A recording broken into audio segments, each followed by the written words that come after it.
Assalamualaikum warahmatullahi wabarakatuh. Apa khabar sahabat-sahabat? Jumpa lagi di dalam YB TV, channel informasi anda. So hari ini sahabat-sahabat, saya bukan nak merunding jari kepada sesiapa, tidak ada kena mengena sama ada yang hidup ataupun yang telah mati. Cuma saya nak mengatakan sesuatu sama ada isu yang hangat sekarang diperkatakan di negara kita dan juga di media-media sosial mengenai pelantar. Sama ada cerita pelantar ni benar ataupun fitnah, itu wallahu alam. Tapi kesimpulannya apa yang saya nak katakan, kita sebagai rakyat Malaysia, kita sebagai orang Islam, kalau boleh kita menghindarkan dalam perkara-perkara yang terkutuk, yang mana Allah laknat, yang mana Allah Nabi tidak mengaku umat. Jadi itulah kesimpulan saya saja dalam cerita pelantar ni. Pelantar ni sebagai satu, kata orang tu, pembuka jalan cerita.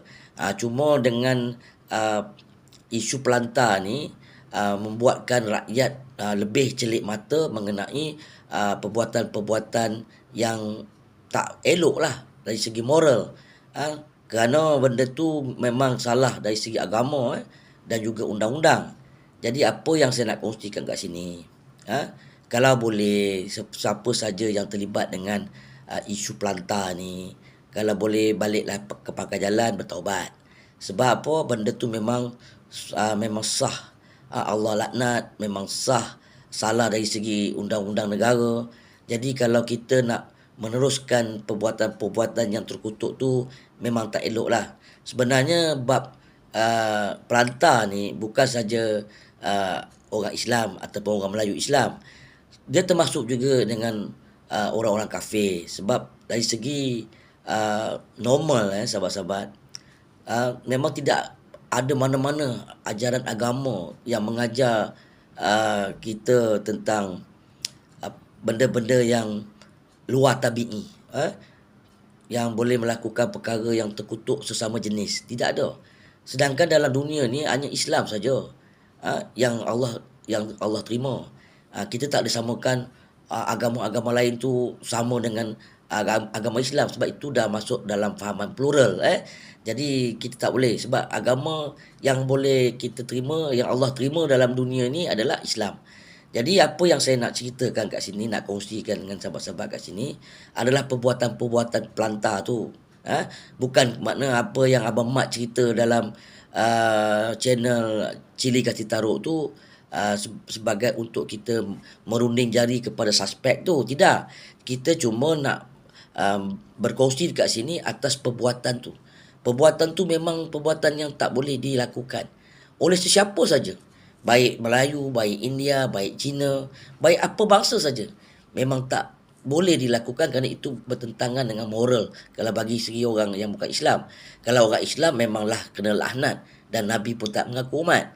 Jadi dalam isu ni, kita sebagai rakyat Malaysia, sebagai manusia yang normal, harus menerangkan kepada sesiapa saja yang terlibat dengan kerja-kerja pelantar ni supaya berhenti, supaya insaf, balik ke pangkal jalan, supaya mendapatkan keredaan Allah Taala.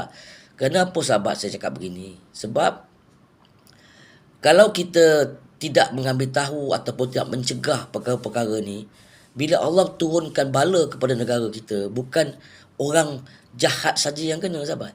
Orang baik, orang yang tak berdosa, semua akan terlibat dengan bala yang bila Allah turunkan.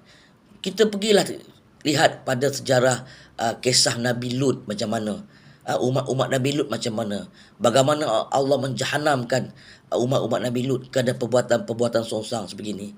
Jadi kepada sesiapa di luar sana yang terlibat dengan kerja-kerja pelantar ni, kalau boleh stop lah, taubatlah. Kalau kamu kerja pelantar minyak, tak apa, kamu kaya, kamu dapat duit banyak, gaji besar. Ini pelantar yang salah guna.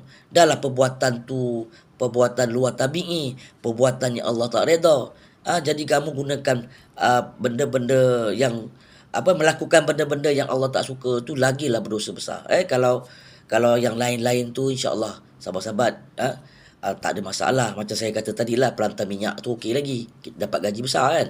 Tapi ini tak boleh sahabat. Jadi kita sebagai umat Islam, sebagai manusia yang normal, inilah tanggungjawab kita untuk menerangkan kepada masyarakat bahawa sesungguhnya perbuatan-perbuatan tu adalah perbuatan yang dilaknat oleh Allah Ta'ala. Okay? Dalam soal isu pelantar ni, saya tidak merunding jari kepada sesiapa. Saya tidak menuduh pada sesiapa. Saya cuma berdasarkan kepada cerita Abang Mat mengenai pelantar. Jadi kalau ada perkara ni dilakukan di mana-mana sajalah, di asrama ke, luar asrama ke, kalau boleh hentikan perkara-perkara pelantar ni. Macam Abang Mat menceritakan tentang suspek A tu, saya tak nak ambil peduli. Cuma kalau boleh kita banyak kali kita kena cegah perkara-perkara tu. Banyak kali saya cakap dalam mana-mana saya punya video atau live, saya tak nak campur tentang urusan suspek A. Cuma saya nak kepada masyarakat supaya jangan mengikuti jejak langkah suspek A tu, sebab itu adalah satu perbuatan yang terkutuk. Itu saja saya punya kesimpulan. Jadi saya lagi sekali lah saya mengharapkan kepada masyarakat di luar sana, terutama orang Islam, kalau dah terlibat dengan perkara-perkara yang yang berkenaan dengan pelantar ni, insya-Allah pintu taubat masih terbuka. Balik ke pangkal jalan, jadilah manusia yang normal, jangan jadi manusia yang abnormal, yang buat kerja-kerja yang tak sepatutnya manusia yang macam kita ni lakukan. Sebab binatang sendiri pun tak melakukan perkara sekutuk sebegitu sahabat. Walaupun dia membuat projek di tempat orang ramai ke, dia buat projek di mana-mana tempat yang binatang tu suka, tetapi binatang tidak akan melakukan seperti manusia yang mana lembu jantan bersama dengan lembu jantan, atau kambing jantan bersama dengan kambing jantan, ataupun itik jantan bersama dengan itik jantan. Tak ada. Walaupun dia binatang, tetapi dia tetap mencari pasangan yang telah Allah sediakan, yang ini lelaki dengan perempuan, binatang jantan bersama dengan binatang betina. Dia bukan sama jenis. Itu sajalah sahabat-sahabat perkongsian saya untuk hari ini, untuk kita jadikan dia satu iktibar, kita muhasabah diri kita, supaya kita menjadi orang yang Allah redai. Itu saja sahabat-sahabat, insya-Allah. So kita jumpa di lain-lain konten.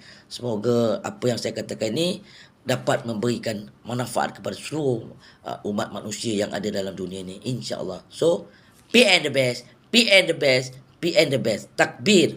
Sekali wabillahi taufiq wa hidayah. Wassalamualaikum warahmatullahi wabarakatuh.